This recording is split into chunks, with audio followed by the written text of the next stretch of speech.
All right, before we get into the tech stuff, boring, which of course consists of lots of news about he who shall not yet be named. Oh, spooky. We should check in on how things are going in the legislative branch of the U.S. government. Oh, spooky. Spooky month. Yeah, a lot of ghouls. Yeah, that's right. As you'll recall, 2 whole weeks ago, Republican Speaker of the House, Kevin McCarthy, was ousted from his job thanks to members of his own party, leaving the Republican-controlled House of Representatives literally unable to do anything until Republicans could all agree on who should replace Kevin McCarthy as House Speaker. Seems simple enough. It's been 2 weeks. Yeah. Surely by now they've figured all this shit out, Come right? on down. We can move on now to other news, right? Yeah, of course. Everything's handled. Everything's fine. And, oh, no, it's not fine. And why would Democrats do this? That seems to be the talking point of every Republican doing an interview on any outlet, but specifically Fox News of just... I love it. This definitely wouldn't have happened if it weren't for the Democrats voting to oust Kevin McCarthy. Sir, you brought that vote, and your people like Matt Gaetz and everyone else are responsible for it. What are you doing? It's the Eric Andre meme. This is the one thing I get to just sit back and be a normal-ass lib about, and it's very comfortable. Yeah. I understand why those people are so smug. Yeah, but unfortunately, they have not figured this shit out by now. When McCarthy was first running for Speaker this past January, less than a year ago, it was a massive embarrassment that it took 4 days of voting before he finally got enough votes. Something that hadn't happened for 100 years. And now that same Republican Congress has delivered a rushed, bloated sequel to let everyone who somehow missed it the first time know that they really, really can't get their shit together. And honestly, it is beautiful, folks. We love to see it. A Republican legislature that can't even actually legislate. That's our favorite kind of Republican legislature. Yeah, it's honestly the best of all worlds, and considering the bloodlust in the air right now, the slight sense of World War III that I'm picking up increasingly every day, it's probably for the best that we just have no legislative branch right now. I think it's good. We should keep it this way for the time being until we can figure this shit out. Yes, but the one thing is that the vibes have shifted, though, because if you look at the past week or so, everyone, even Republicans, were all mad at themselves and arguing with themselves. And now they're like, all right, well, we're kind of stuck here. And so they have been blaming Democrats for this, which makes absolutely no sense. That one doesn't land this time. Sorry, guys. But doesn't make sense. Unless you're one of their completely brain-broken constituents. Well, the Democrats also voted against Kevin McCarthy, so... I guess anyway, it's really both people's fault. Actually, it's the Democrats' fault. You fucking dumbass. If the roles were reversed and it was a vote to remove Nancy Pelosi and the squad, switch sides for that, the Republicans they'd be all about that shit. Shut the fuck up. You know who this really sucks for? Matthew Gertz and Kevin McCarthy, film critic for Fox and DC. Never gonna. I mean, Kevin, at least it's mostly over for him. Yeah. Matthew Gertz, it will never be over for him. No. Anyways, last we checked, Steve Scalise seemed like he'd probably be the guy to fill the role as Speaker. But as CNN reported last Thursday, House Majority Leader Steve Scalise announced he was dropping out of the Speaker's race Thursday after House Republicans failed to coalesce behind him in the aftermath of Kevin McCarthy's historic ouster. I just shared with my colleagues that I'm withdrawing my name as a candidate for the Speaker designee, the Louisiana Republican told reporters. The swift downfall of Scalise's speakership nomination came just a day after the GOP conference voted for him over Representative Jim Jordan, 113-99. The withdrawal was as shocking as it was predictable after a band of Republicans almost immediately blocked his path and said there was no way they would vote for Scalise as Speaker. The move deepens the House GOP leadership crisis, with still no indication there is any viable candidate who could secure the 217 votes needed to win the gavel. Okay, so now Jim Jordan's up for the job. And, I wonder how that's going. He even put on his jacket. That means he's serious. No more exposed sleeves. Yeah. Well, here's NPR on Wednesday. House Republicans once again voted to reject the nomination of Representative Jim Jordan, Republican of Ohio, to be the next Speaker of the House. Jordan lost a second vote in as many days as opposition to his nomination grew from 20 GOP defections to 22. It got worse! It's getting worse! I've changed my mind, actually. No, I vote for chaos. It is unclear how Republicans will proceed as the House remains unable to conduct any business without an elected speaker. Good. No more votes are scheduled for Wednesday, leaving the vacancy to drag on for yet another day.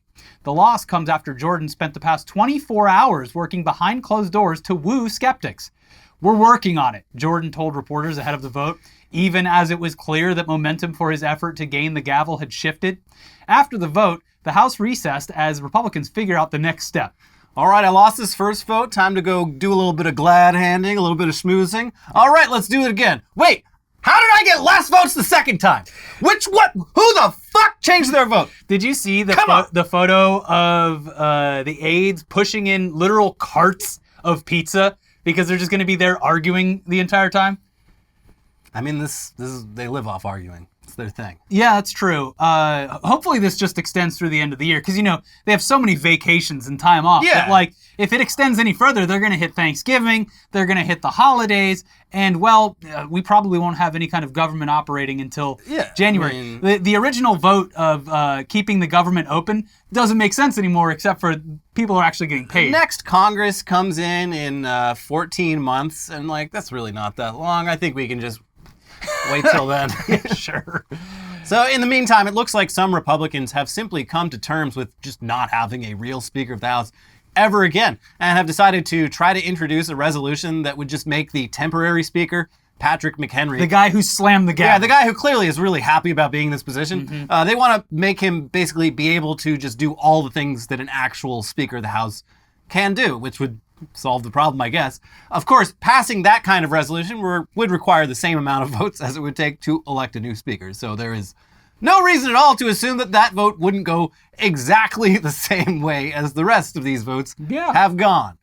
And meanwhile, the representatives who haven't gotten behind Jim Jordan, they're getting a taste of what it's like to be on the receiving end of the Republican machine. Yeah. Me reaping. Hell yeah. Me sowing. Oh no. What the fuck?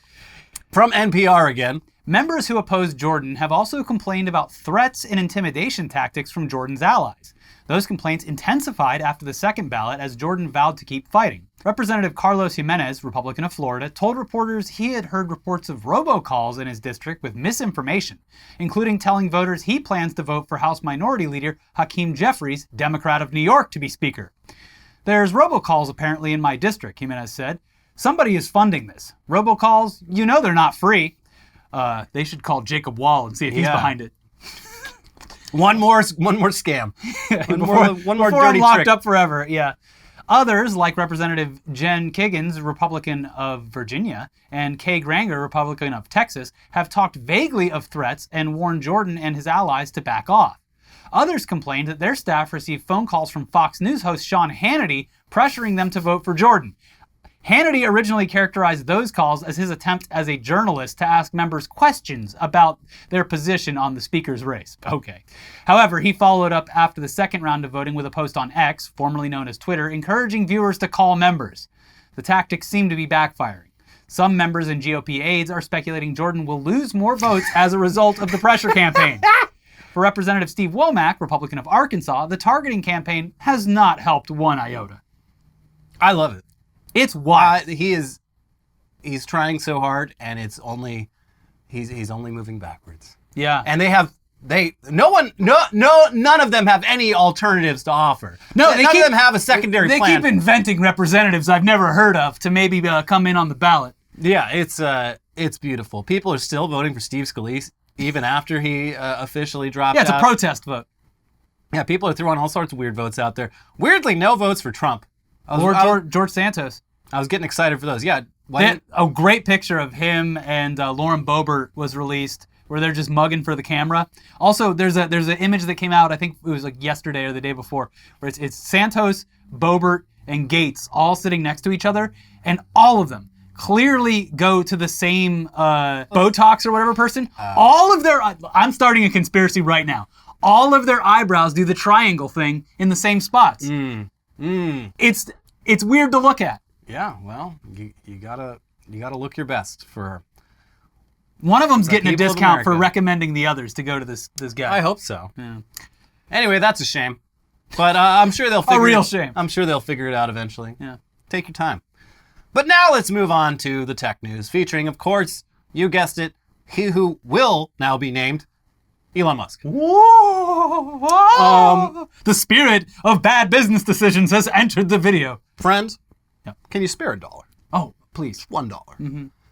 No, that's not the unhoused person outside your local convenience store talking. That's the world's richest man. And he needs $1 from you. Money, please. And we will explain what the fuck we're talking about in a second. But first, you might be wondering why the world's richest man and smartest man might be coming off as a bit desperate for money. And if you watch this show, you're actually probably not wondering that. But here's some new news that will help further drive the point home that Elon Musk is really bad at buying, owning, and running a well-established social media company. From TechCrunch. Despite proclamations from ex-CEO Linda Yaccarino that usage of the social network was at an all-time high this summer, a new report is throwing cold water on those claims, saying that X usage has actually declined on all fronts, across both web and mobile. According to data from market intelligence firm SimilarWeb, X's global website traffic was down 14% year over year in September, and US traffic was down by 19%. On mobile devices in the US, performance had also declined 17.8% year over year based on monthly active users on iOS and Android. And they also note that traffic is also similarly down in the UK, France, Germany, and Australia as well, and that Android usage is down 14.8% worldwide. On the other hand, though, traffic specifically to Elon Musk's Twitter profile is up 96% year over year, and really that's what's most important. So who's to say whether this news is good or bad?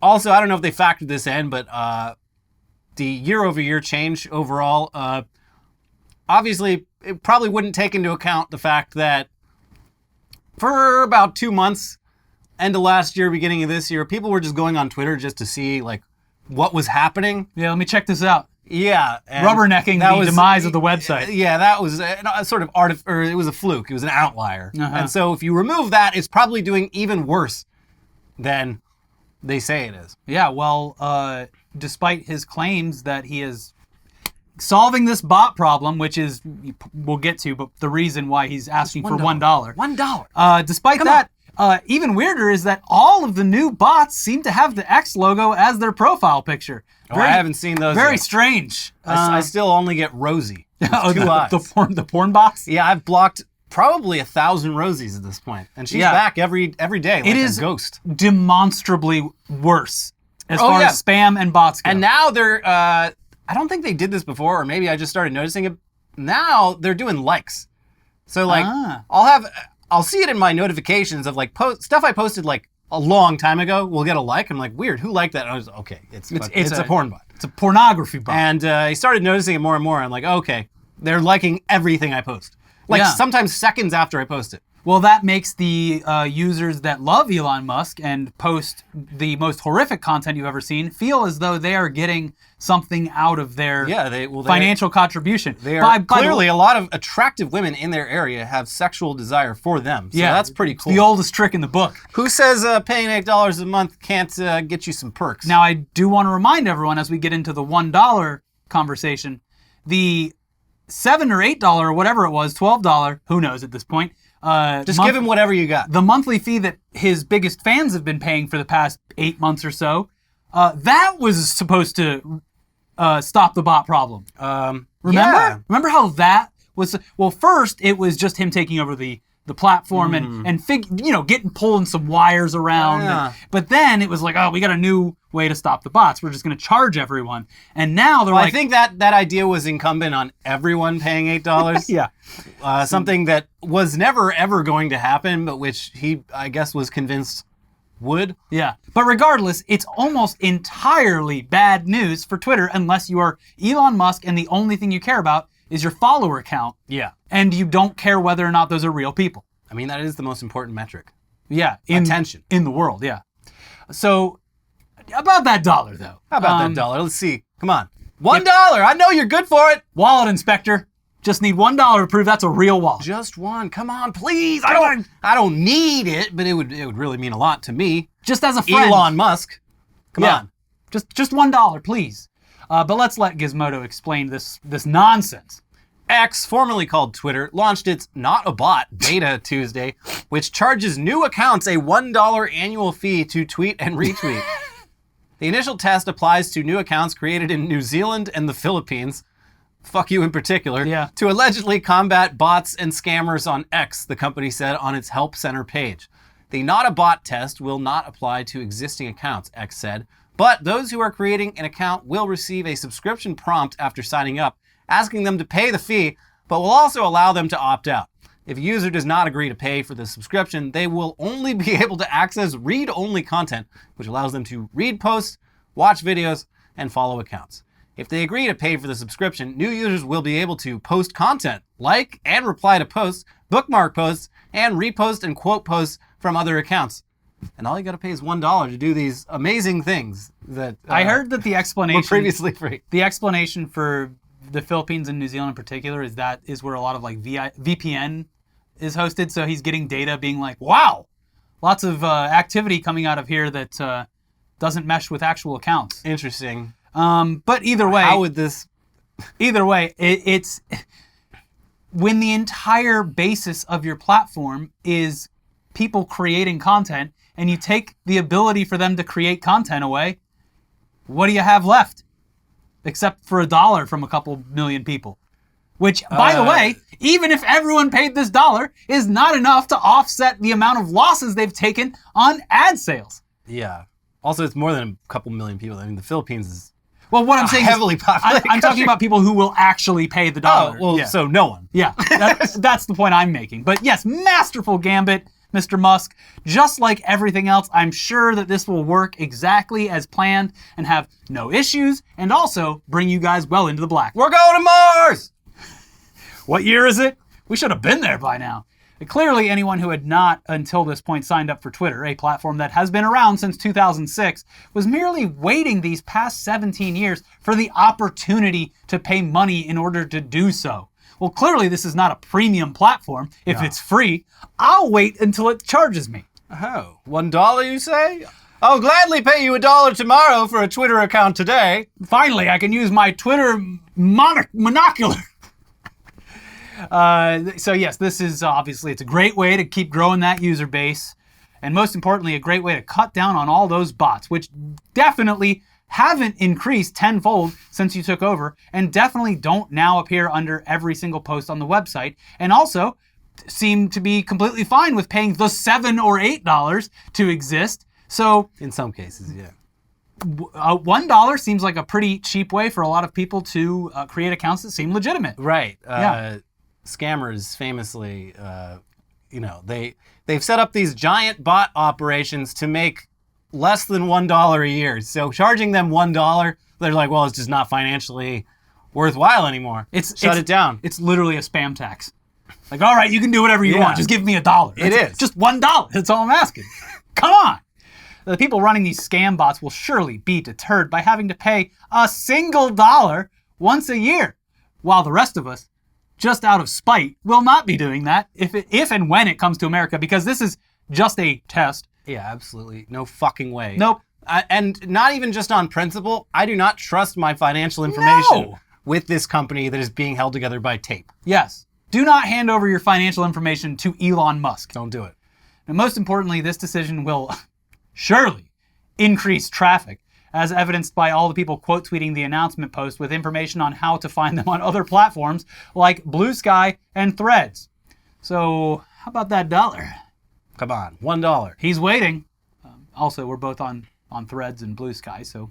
I don't use them, but I'm on them. I use Threads. It's surprisingly, over the past 3 weeks or so, has gotten a new shot just the shot in the arm that platform needed. Yeah, I bet. I'm just keeping my seat warm on both places. Yeah, of course, yeah. There was like a week, or maybe even just a couple days, where I was swiping between the 3 apps and I felt like I was going fucking insane. Yeah. Because the UI is exactly the same on all of them. Yeah, and look, I hate Meta, and they're not a great company. It's just the easiest transfer of, accessibility for followers and everything else. Yeah. Anyway, another interesting new feature that was added recently is it's unfortunately something that will cost you more than $1. Well, I already gave $1 to Elon. I'm broke. $7 more than $1 to be specific. Although, again, no one's really sure how much this shit costs. No. But if you've been paying circa $8 a month for fake verification badges and the ability to write essay-length posts that no one will ever read, and you can't stand that the unwashed masses are still able to reply to your posts and make fun of you, good news. They have added an option to limit replies to your posts so that only your fellow verified users may reply. Finally, it's a fancy party and you are not invited. Finally, the internet's top minds can come together and exercise their free speech in discourse that is free of images of pigs shitting on their balls. Yeah. You know who's going to love this? Meghan McCain. She takes the bait every time. Every single time. And then after 24 hours of just getting made fun of relentlessly, finally deletes the post that she made. It's always fascinating when people with like that many followers and that much of a profile clearly still read every single reply to their posts. Yeah. That's fucking insane to me. Yeah. Anyways, the power can be yours for just $8 a month or whatever it is on mobile. We don't know. Nobody knows. And if around 48,000 of you could just go ahead and sign up for Twitter Blue, X Premium, right now, that would be great because Twitter owes a little bit of money and they're totally good for it. But it would just be easier if you just went ahead and 48,000 of you paid the $8 right away. Guys, hello? Anyone, please? Come on. Here's Reuters. An Australian regulator has fined Elon Musk's social media platform X $610,500 Australian or $386,000 for failing to cooperate with a probe into the anti-child abuse practices, a blow to a company that has struggled to keep advertisers amid complaints it is going soft on moderating content. The E-Safety Commission fined X, the platform Musk rebranded from Twitter, saying it failed to respond to questions including how long it took to respond to reports of child abuse material on the platform and the methods it used to detect it. Yikes! And it continues, though small compared to the $44 billion Musk paid for the website in October 2022, the fine is a reputational hit for a company that has seen a continuous revenue decline as advertisers cut spending on a platform that has stopped most content moderation and reinstated thousands of banned accounts. Quote, if you've got answers to questions, if you're actually putting people, processes, and technology in place to tackle illegal content at scale and globally, and if it's your stated priority, it's pretty easy to say, Commissioner Julie Inman Grant said in an interview. The only reason I can see to fail to answer important questions about illegal content and conduct happening on platforms would be if you don't have answers, added Inman Grant, who was a public policy director for X until 2016. Ooh. Wow. So, yeah, all they had to do was answer some questions to avoid being fined. And now they've been fined because, well, they didn't answer any of the questions and probably just sent a poop emoji. Yeah. We don't know. Whoops. To be fair, this could all just be a mix-up considering Elon closed down Twitter's offices in Australia after taking over. Maybe they forgot to set up a forwarding address and there's just an empty office building in Sydney with a bunch of mail piled up behind the door. I would believe it at this point. But no, they did answer the questions, just not to the Australian government's satisfaction. Reportedly, when asked what Twitter was doing to prevent child grooming on the platform, their answer was that X isn't a service used by a lot of young people. Okay. Huh. In any case, it's a bit embarrassing to be fined for your child abuse policies a year after taking over the company and saying that removing child exploitation is your #1 priority. Yeah, it turns out not so much.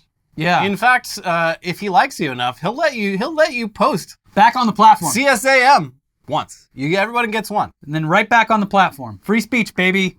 That's the Elon Musk way. Yeah. Unless of course you're Juniper.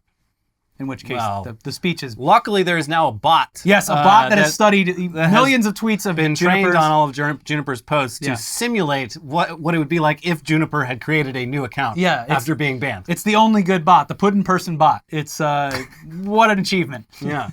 AI, who says AI is all bad? There you go. The proof is literally in the pudding.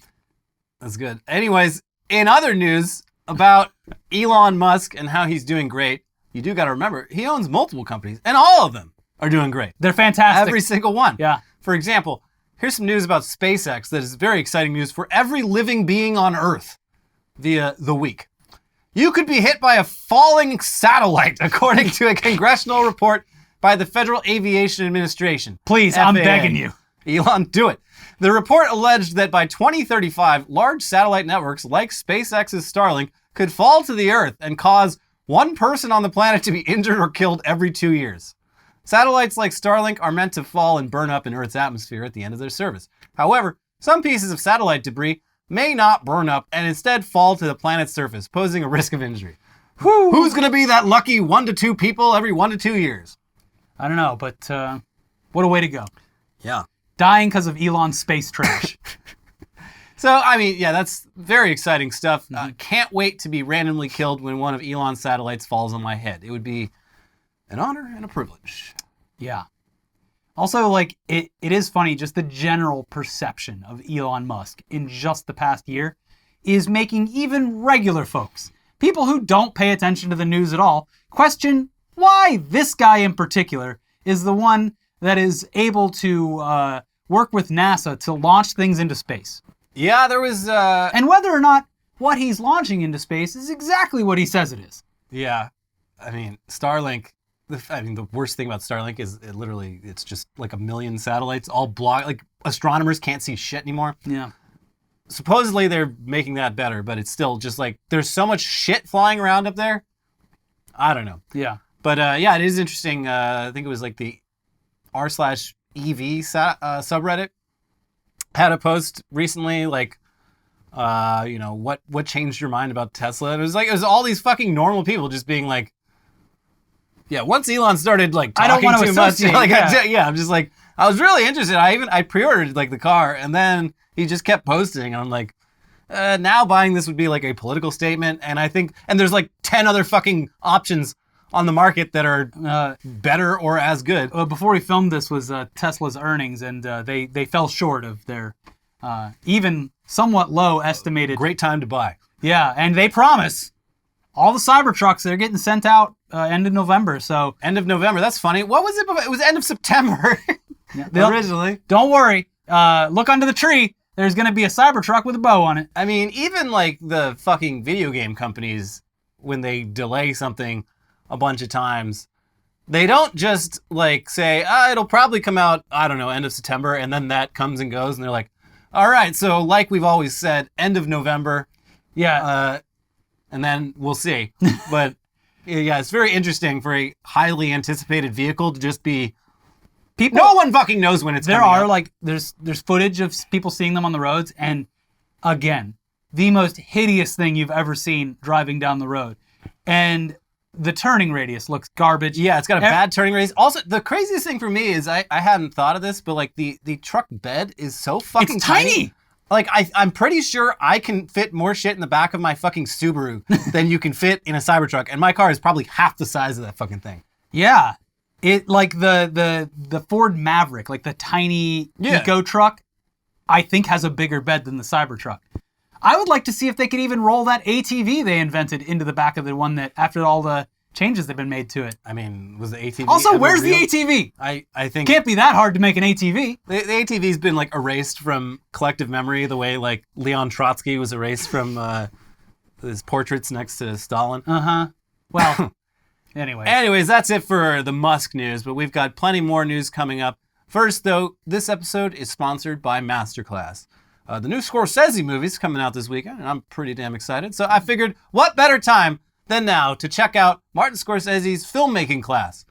I'm not planning on directing a movie anytime soon, but I still wanted to hear him describe his process, and there's honestly some great general purpose advice in there about whatever you're doing, like the importance of having trusted collaborators on your side and rolling with the punches instead of rigidly sticking to your original plan. Thanks, Marty, but I actually already have a trusted collaborator literally on my side. His name's Ricky. Yeah. Where's my masterclass? Yeah. But yeah, now Ricky is going to tell you more about Masterclass. One day they'll give us one just like they gave to Ninja. Yeah. Yeah. This fall, learn from the best to become your best with Masterclass. From leadership to effective communication to cooking. Whether you're watching Masterclass on TV, listening in audio mode, which is what I prefer, in the app or on their site, the quality speaks for itself. It's like Masterclass instructors are your own personal mentors that are going to help you reach the next level. How much would it cost to take one-on-one classes from the world's best? $1 billion? Maybe just something cheaper. Thousands, hundreds of thousands of dollars. But no, with Masterclass, their annual membership is just $10 a month. Memberships start at $120 a year for unlimited access to one-on-one classes with all 180 plus Masterclass instructors. Yep, that's more than 180 classes with new classes added every month, like Roy Choi's intuitive cooking class, where I learned that those delicious Korean barbecue flavors that I love actually are not that hard to whip up myself in my own kitchen. He literally showed me, step by step, how to make his world-famous kogi tacos. Straight from the man himself. Very cool. You can't just find that on the open internet. You gotta get a masterclass membership. Yeah. And Roy Choi is just one of over a dozen famous chefs sharing their secrets on Masterclass. Boost your confidence and find practical takeaways that you can apply to your life and at work. And if you own a business or are a team leader, use Masterclass to empower and create future-ready employees and leaders. And right now, our viewers will get an additional 15% off an annual membership at masterclass.com/newsday. Get 15% off right now at masterclass.com/newsday. masterclass.com/newsday. All right, back to the news now, and another spooky topic. Watch out. AI news. We're here to talk about AI news. I thought we were going to talk about Al. But it's AI. Yeah. I'm like, why is everyone talking about Al? Yeah. Why is Al so popular right now? Oh, it's an I, it's not an L. Yeah, Weird Al, very confused all the time Weird with all AI? of What? the weird AI creations. Yeah. There's just so many things that AI can do that were never possible before, and it's all very exciting. For example, here's Wired. The way you talk can reveal a lot about you, especially if you're talking to a chatbot. New research reveals that chatbots like ChatGPT can infer a lot of sensitive information about the people they chat with, even if that conversation is utterly mundane. The phenomenon appears to stem from the way the model's algorithms are trained with broad swaths of web content, a key part of what makes them work, likely making it hard to prevent. Quote, "It's not even clear how you fix this problem," said Martin Vezchev, a computer science professor at ETH Zurich in Switzerland who led the research. "This is very, very problematic." Vezchev and his team found that the large language models that power advanced chatbots can accurately infer an alarming amount of personal information about users, including their race, location, occupation, and more, from conversations that appear innocuous. It's almost like this is by design. It's almost like this is information that is highly valuable to the people creating and putting this out there, just like any other ad tracking is. Especially even if it's not by design, it's a hell of a discovery. Yes, especially in the wake of companies like Apple becoming more proactive about letting you not be tracked by certain programs. Yeah. Well, turns out we found a workaround. So basically, what these language models are capable of is something that all human beings are fully capable of. The AIs are just 100 times faster at it. Unless you're autistic. And they have a lot more information to pull from. Even in anonymous online comments on like Reddit, the language that we use can give away a lot about us via seemingly innocuous clues that, when added up, can be a lot of very specific information. Gizmodo explains more here. The researchers tested the LLM's inference abilities by feeding them snippets of text from a database of comments pulled from more than 500 Reddit profiles. OpenAI's GPT-4 model, they note, was able to accurately infer private information from those posts with an accuracy between 85 and 95%. Often, the text provided to the LLMs didn't explicitly include lines yelling out, "I'm from Texas, y'all," or "I'm in my mid-30s." Instead, they often featured more nuanced exchanges of dialogue where particular phrasings of the types of words used offered glimpses into the user's background. In some cases, the researchers say the LLMs could accurately predict personal attributes of users even when the string of text analyzed intentionally omitted mentions of qualities like age or location. Mislav Balunovich, one of the researchers involved in the study, says an LLM was able to infer with a high likelihood that a user was black after receiving a string of text saying they lived somewhere near a restaurant in New York City. The model was able to determine the restaurant's location and then use population statistics housed in its training database to make that inference. And so that's obviously pretty creepy, and Wired spells out the implications here. Vezchev says the scammers could use chatbots' ability to guess sensitive information about a person to harvest sensitive data from unsuspecting users. He adds that that same underlying capability could portend a new era of advertising, in which companies use information gathered from chatbots to build detailed profiles of users. I nailed it! Some of the companies behind powerful chatbots also rely heavily on advertising for their profits. They could already be doing it, Vezchev said. Yeah, so it looks like we're going to be living in a real golden age of stalking, scamming, targeted advertising. Not that these weren't huge problems already, but it's exciting to see that they'll be getting exponentially worse. Even all your burners are at risk. Watch out, you're going to get targeted by ads and, in some cases, depending on your posts, pinpointed who exactly you are. Yeah, this is just don't post anything online. Yeah, never post.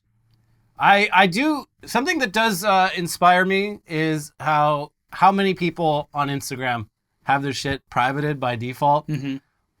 Because that's like, I think back to like 2005, and me and everyone I know would go get fucking wasted on a Friday night, take pictures the whole time, wake up first thing in the morning, upload all of those pictures. I look great. To the fucking open internet. Yeah. Just like absolutely no regard for privacy. Yeah. And people now, especially younger people, seem to... Good. Why would I have an open Instagram Yes, profile? good for you, every young person. Don't make the mistakes that your elders did. Yeah. Please keep all of your shit as private as humanly possible, because that's all you own anymore is your privacy. Yeah. And luckily there are ways to go about doing that. Like I said, Apple does an okay job. There's also lots of services out there that try, but it's essentially impossible, because as we've just talked about, like just the way that you talk in comments can be analyzed and used against you. Yeah. So- There are services that you pay like $100 a year, and they will Scrub you from the they will internet. scrub you from the internet, and it's real. Yeah. I mean, it's impractical for most people, but it is an option. It's just fucked Like up. journalists and stuff, yeah. It's a Fucked shakedown. up that it's necessary. Yeah. Yeah. It's a racket. Yeah. But, California leading the way, which obviously if we enact these laws, usually the rest of the country has to do it because it's harder Well, for... don't speak too soon. Gavin Newsom might veto it. But they're using they're coming up with a somewhat practical right to delete thing like they have in the EU. Yeah, that's great. Love it. So I believe, I haven't read the full text of it, but the summary is something like you can do, like, I think it's like once a year or so, you can request like a right to delete on, like, and a one-click thing. Like, you don't have to go to every single website and service that you've ever used. They are going to be legally, if it passes and goes through, obligated to submit to a giant thing where you can just do it with one click. That's great. Yeah. You should do it. Seems like good legislation that is probably not going to make it because it's too good. Yeah, can't have that. But look, don't you dare suggest that maybe this AI shit should slow down a little bit so we could just get a handle on the, the ethical and legal ramifications of the technology. Because saying something like that, it isn't just ignorant, it's murder. Oh, wow. At least that's according to Marc Andreessen, the egghead who made Netscape Navigator 30 years ago, and in the decades since has been a highly successful venture capital guy. 2 years ago, he and his firm A16Z, formerly Andreessen Horowitz, were all in on NFTs and other blockchain stuff, but they have, of course, pivoted to AI. And Mark has some very strong opinions to share about it. Here's 404 Media. Marc Andreessen, founder of the Silicon Valley venture capital firm Andreessen Horowitz, A16Z, has published a manifesto in which he lists enemies of technological progress and artificial intelligence specifically. Impeding the development of AI in any way, he argues, is a form of murder. Our enemies are not bad people, but rather bad ideas, he wrote in a post published on A16Z's website. Our present society has been subjected to a mass demoralization campaign for 6 decades against technology and against life, under varying names like existential risk, sustainability, ESG, sustainable development goals, social responsibility, stakeholder capitalism, precautionary principle, trust and safety, tech ethics, risk management, degrowth, the limits of growth. Bleh. I would assume that he had to take a rage break after writing down each one of those terms. And I just thought of another one too. Yeah. Ethics in technology. I'm just so angry the whole time. These fucking Luddites, I'm gonna kick their ass. He really does look like an egg. Yeah. It continues. We are being lied to, the first line of the manifesto reads. We are told that technology takes our jobs, reduces our wages, increases inequality, threatens our health, ruins the environment, degrades our society, corrupts our children, impairs our humanity, threatens our future, and is ever on the verge of ruining everything. I think he might be onto something. Well, he's Did he stop right there? No, he keeps going. Yeah. We, A16Z, believe artificial intelligence is our alchemy, our philosopher's stone. 2 things that aren't real.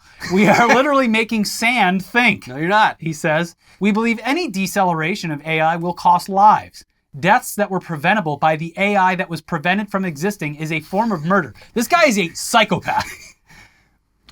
By opposing AI, the AI that you're opposing if you successfully oppose it, what if that was an AI that could have cured cancer? Also, you have personally just killed millions of people. Think about it. It's not as if we don't have literally 200 years of innovations in technology in various ways, hurting the progress of man and the ability to survive and be comfortable. You cannot, it's like, okay, the Industrial Revolution brought us so many great things. I mean, just look at what we have: automation, mass transit, the survival rate is so much higher. People are happier, healthier, safer. Also, we poisoned the world and it's going to die. But, we had a great time before that really kicked in. Yes. So who's to say whether it was good or not? And, wage inequality and everything else that comes with the advances in technology that decimates certain areas. That stuff's gotten objectively better since then, but people also had to, fight and sometimes die for that to be the case. Yes. So, he's looking at things very simplistically and black and white. Also because he has the entire benefit of financial gain by saying things like this. This man hasn't had to look at someone making less than $200,000 a year in 30 years. Everyone that has billions of dollars had one sort of good idea. Oh, it's all, they all got lucky once. Yeah. And they think that makes them a fucking genius. Mm-hmm. And it's especially, this shit's been around long enough that, Marc Andreessen got into VC because he doesn't have any more ideas. Yeah. He's funding other people's ideas. But you look at just, some of the biggest shit that came along, stuff that YouTube bought up, like YouTube or whatever. And you look at what the founders... Google bought up. Well, yeah, right. Google bought up YouTube. But you look at, the people who actually created YouTube, what they're up to, they're not really doing much. And why would they? They got the money. And I read a book called Like, Comment, Subscribe a few months back, and it's YouTube, of course, has had massive impact on society, but even the people who fucking made it, they're just hey, pretty cool. Yeah. One of they couldn't decide at the beginning, whether it should be a dating service or a video sharing platform. Yeah. All of these successful people kind of just stumble into the success. And the ones that are humble enough to realize that they just got lucky, they spend the rest of their time enjoying themselves, typically. Right. Yeah. Tom from MySpace, obviously. Ones like Marc Andreessen who think I'm going to change the world. They're obviously, if I hadn't invented Netscape Navigator, the internet wouldn't fucking exist. Therefore, no. It's also funny. It's because there were other competing services with YouTube, but YouTube just had the best AI. Google Video existed. It just looked like shit. Yeah. Yeah. So, anyways. So, all right, Mark, we're going to go ahead and just side with the author of the article who helpfully points out that Marc Andreessen is fighting a straw man and that literally nobody is anti-technology. Even the Amish like technology. They just have a pretty firm cutoff date for the technology they choose to use. The wheel is A-OK. Yeah. The butter churn, yeah, great piece of tech. I'm not anti-technology, obviously, but it's just the way that things are evolving now seems a little scary because they're actively doing it without any regulation and breaking, moving fast and breaking things. And sometimes, has been proven by companies like Facebook, the things that break are sometimes society. Yeah, but we all use technology. No one hates technology. Yeah. That doesn't even make sense as a statement. Conversely, though, nobody loves all technology nor all the uses of technology. And from the article, we can build nuclear power plants or nuclear bombs. We can use Facebook to connect or incite violence. Text-to-image AI tools can allow people to instantly create any image they can imagine, but they can also be used to create non-consensual pornography and racist propaganda with previously unimaginable speed. AI can help us make self-driving cars, but in reality, the machine vision technology that powers it is mostly used for surveillance that is biased against minorities. How we deploy any technology is the result of a bigger conversation between private business, the government, and users, and other stakeholders, a term Andreessen loathes. What he is arguing for is that this conversation can only take place in the markets, which favors venture capitalists like him over others. Mm-hmm. And also, as Vice pointed out, and at one point in his manifesto, Andreessen praises a guy named Filippo Tommaso Marinetti as one of his patron saints of techno-optimism, without noting that Marinetti is, at this point, probably best remembered as the co-author of the Fascist Manifesto, a founding document of Benito Mussolini's Italian fascist movement. Anyways, Marc Andreessen is worth $1.8 billion, and therefore he knows better than you. So please stop saying that we need guardrails in place to ensure that technology doesn't make the world a worse place, because it's definitely going to make Marc Andreessen's world a better place, and that's what matters most. Come on, think about Marc. The next time you're shitting on technology, think about Marc Andreessen. Yeah. And how happy that technology is making him. He could, at any moment, be down to dose commas. And that's not a world that anyone wants to live in. This dude is such a fucking character. He's also like, he's probably always been like this, but he became just very like anti-woke in the past 5 years, like to an annoying degree, like the Elon version of that. It's because they have nothing else to worry about. Yeah. So they're just like, oh no, the world I grew up in has changed. They're the same old cranks, but with billions of dollars. Yeah. He also, it's just so funny. It was like yesterday that he was like talking about fucking crypto and NFTs like we were all morons, and he was the smart one, and you better get on this train before you get left in the dust. Well, he's literally blaming tech media and even shows like ours by ruining all these great ideas. Oh, yeah, that's a good point. Yeah. We'd be in a crypto utopia by now if everyone wasn't such a hater. Exactly. That's kind of the point he was making in that manifesto. We committed murder, too, because someone could have developed some, cancer cure on the blockchain. Yeah, we'd never know. And now all the people that die of cancer, we committed that murder. So many cancer patients could have sold their apes for treatment. And here we are, just driving down the value. Yeah. Unfortunate. Sorry to everyone. I'll be putting a NFT ribbon on my webpage to represent all the victims. Sorry. Anyways, that's it for Tech News Day, Luddite Tuesday. Yeah. And we'll be back with more episodes coming soon. But if you haven't already, we got 2 new episodes for you. But in the meantime, make sure you like the video. You know they're coming out with new animations for the likes? I saw that from one of their... Better be good, because I like those fireworks. Yeah, apparently they're using AI to hear when we mention to do likes, and they'll have things pop on the video. I'm not sure how I feel about that. Yeah, I'm a little hesitant about it. But anyways, like the video for now. Get your little fireworks going. Thank you to everyone who's contributed to our fundraiser down below. And please watch the other videos if you haven't. We have an episode about eating oysters, which is more gross than it sounds. And also Trump being hit with a gag order that it seemingly he has already broken. Cool. Which makes sense. We love it. We'll be back soon. Have fun. Bye-bye. Bye.